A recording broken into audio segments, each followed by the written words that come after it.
Welcome to episode 21 of Bedtime Stories for Grown-Ups, a podcast that is created from the stuff of dreams.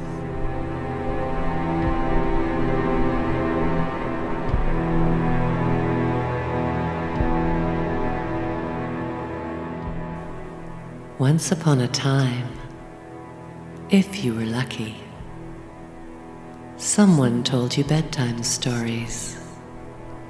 Maybe someone read you books, or the same favorite book over and over. Or maybe someone made up your bedtime stories, telling you nonsensical things until you closed your eyes and let sleep take you away. These bedtime stories are the whimsical, made-up kind, little scenes from dreamland to guide you there. There is no plot to follow, no sense to make of anything, just a sequence of images from beyond the consciousness of day to help you let go and drift into dreamland.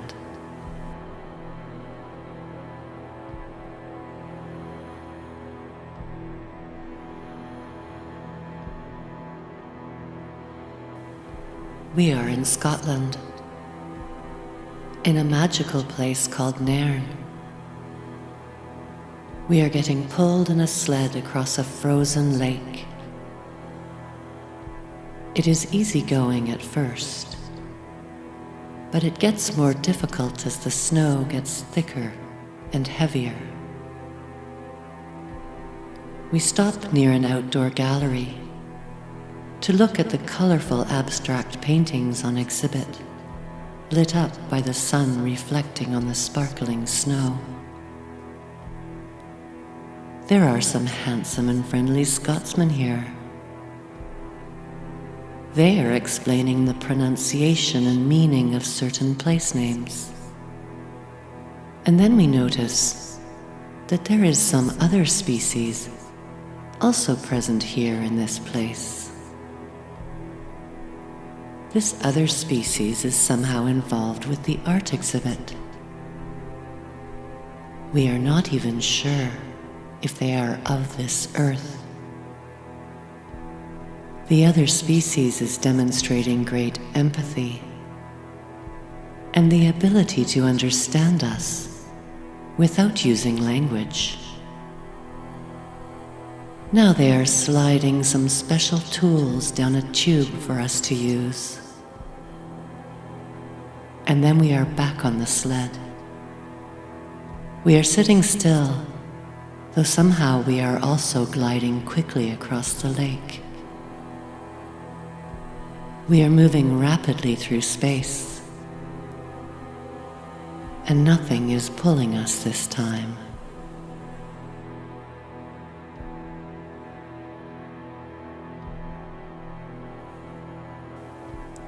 We were watching a film about paranormal activity. It was funny and it made us laugh. For example, the ghost kept making off with the cake. But then unseen forces suddenly dragged us violently toward the door. And then it wasn't funny anymore.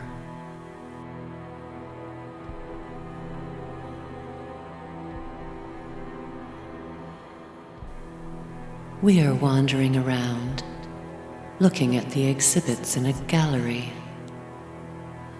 In one of the exhibits, there are some gleeful, giggling men lying naked on the floor with their penises tucked between their legs. They wanted each of us to ask them 3 questions. "This must be the performance piece," someone whispered. They wanted us to try and stump them, and they seemed very keen. More like exuberant boys than men, really. We were rather taken aback and flummoxed. They kept asking us when we were going to ask them the 3 questions. What questions should we ask, we wondered. And they needed to be good ones, because we really did want to stump them.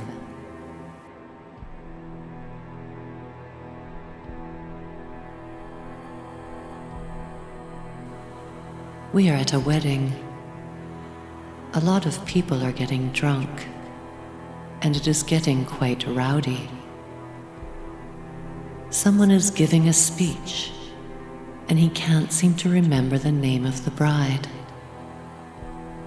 Eventually, he just toasted to the bride and groom.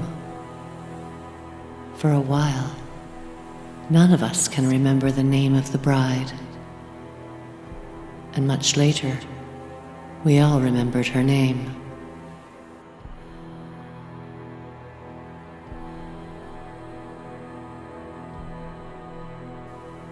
We round the corner and stop to watch a flock of birds that we have never seen, flying about like a murmuration of starlings. Except they are really big birds with extra long wings, like albatross. And this is some kind of mating dance. One bird wraps its wing around another in flight, and they seem to waltz together for a while in the sky, and then he draws her away. They have paired off. We gasp in wonder. We have never seen such an unusual spring mating dance before. How delightful.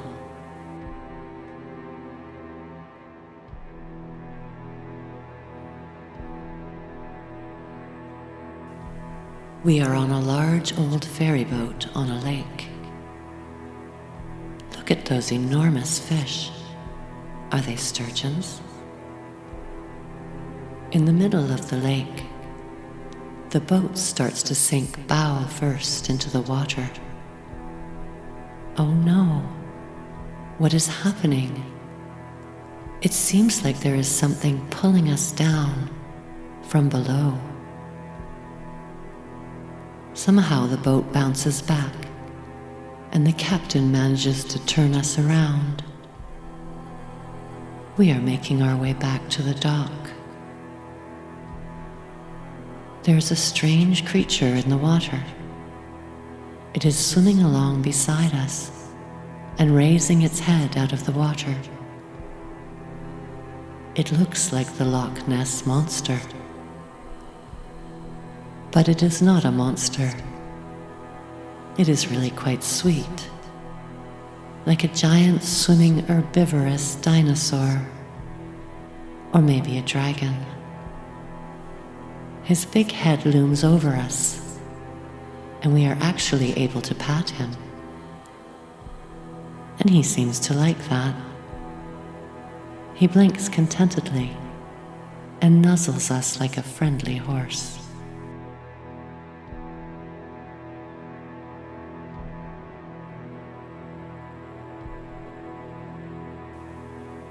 We went to the local pub, and there was some kind of celebration going on. The locals were a little put out by the intrusion of people from away. Perhaps that is why they weren't serving us. Out back there was a mother cat, guarding a kitten, and a tiny baby fox. The fox was so tiny, could fit into the palm of your hand.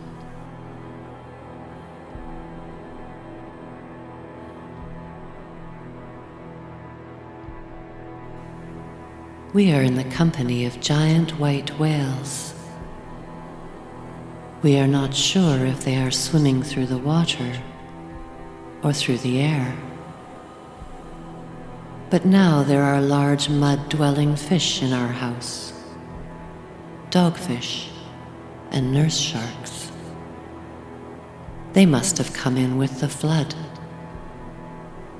We have to get them back into the water or they will die. We are trying to figure out how to make a safe pathway out of the house for them without getting bitten.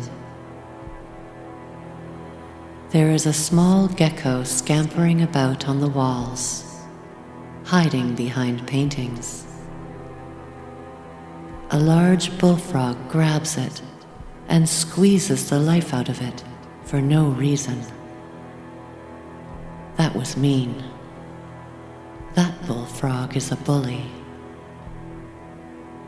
In the backyard, an orangutan and a human are having a tree climbing competition. The orangutan wins.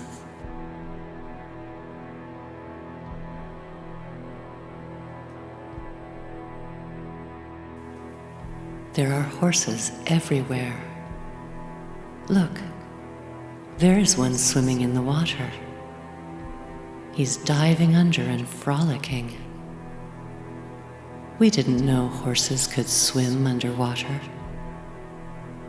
What a beautiful horse. Now he is lunging out of the water, coming towards us, looking for treats. And this horse is enormous. He backs us into a corner. Eventually he is pulled away, and we carry on. The stables are endless. Look there, a newborn foal. He is being carried around on the back of his mother. These horses are pretending to be primates.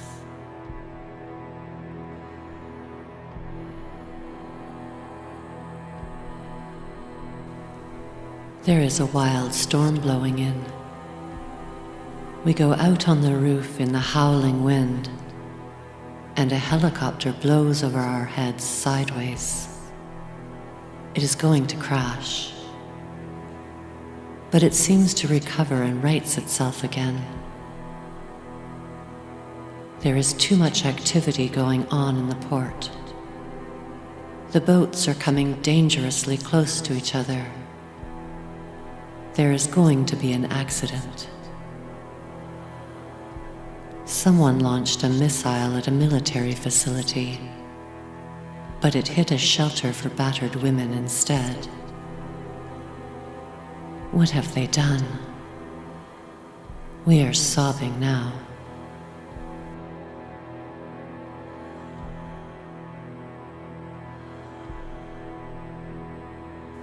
Later, we saw a deer run across the road. But it wasn't a deer. It was a dog. Or maybe a small wolf.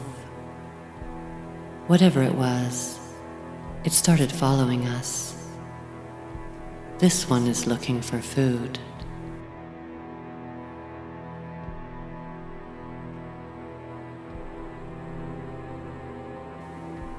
We are standing underneath a bridge, burying our feet in the sun-warmed sand. We notice an area of sand moving on its own. What is that over there? As we watch, the sand shifts and sinks, and out crawls a tiny baby dinosaur. Large raptors start circling overhead. Now we will have to look after it. Shield it from those circling raptors. We are going to bring the baby dinosaur home.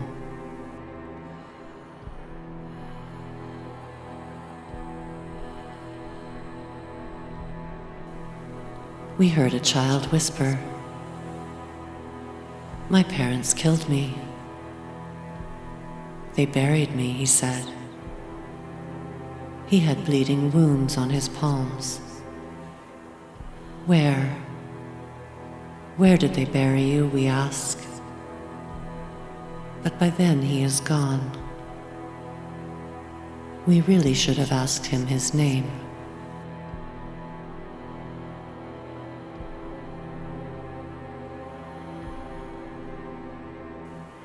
In a dream within a dream, there is a tall and thin, white-haired old British man following us around. He is always creeping around after us. Every once in a while, he suddenly runs at someone and slams them into the ground at the bottom of a spiral staircase. We recognize this man. He is an actor. We have seen him playing tall, thin, creepy men in British shows and horror films. When we awaken, we meet one of the people that had been slammed into the ground in the dream within a dream. "Are you all right?" we ask. "That was terrible," she said. "He is one of those rare old crack addicts. You don't want the likes of him following you around in your dreams."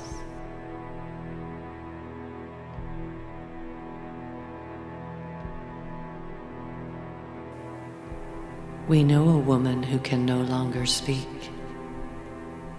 It is as though her mouth has been wired shut. But really it is just that her mouth is not always connected to her brain. Now she tries to express herself with her eyes.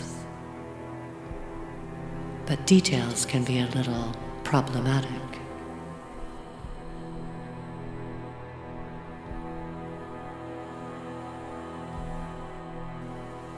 We are part of a large experiment. We have all agreed to take a pill. This pill wipes away everything. All of our worries, all of our cares, all of our ambitions, and all of our memories. Now we have no memory and no direction. Everything is gone in an instant. All of the pain and the worry is gone. They say there is a whole lifetime between pressing play and the pause button, but we do not even know what we have lost.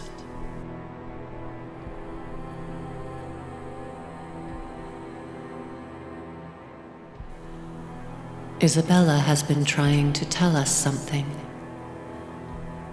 She works at the loneliness factory, and so her eyes are always filled with sorrow. And sometimes she cannot speak. It is hard for her to even capture our attention. She has been trying to tell us that our house is on fire. When we finally understand, it is too late. Our house has burned to the ground.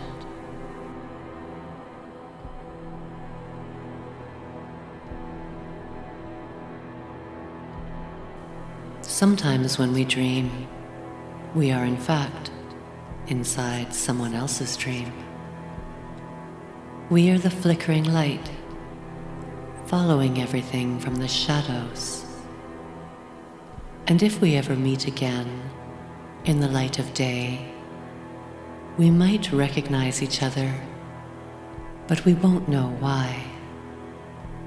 We might think that we have met somewhere before, some other time or place, or in another lifetime perhaps. We forget all about our dreams in the light of day. We forget that sometimes we too are followed in our dreams. Sometimes we are followed by other dreamers. And sometimes we are followed by those who have left this mortal coil, but not quite let go of us entirely. Or perhaps it is we who have not quite let go of them.